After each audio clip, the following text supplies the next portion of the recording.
Hello，大家好，我係天才製作，今日會教大家用 KKTix 買飛。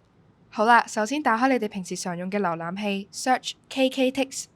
有 account 嘅可以直接登入，如果冇嘅，你哋需要註冊一個新嘅 account。填寫完個人資料之後，就可以去返自己嘅 email 度確認註冊。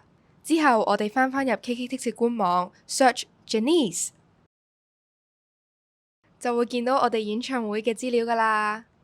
去到劃位，大家就要留意啦。今次演唱會我哋分開咗4個區，紅、黃、藍以及地面嘅區域。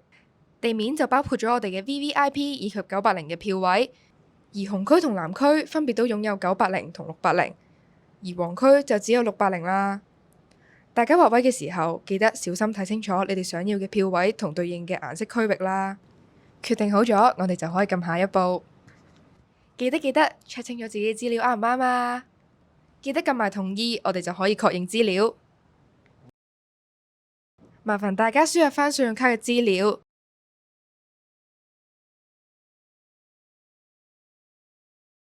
然後去返所屬嘅銀行確認交易。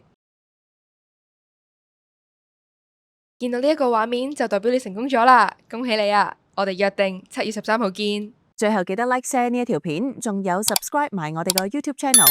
我哋下條片再見，拜拜。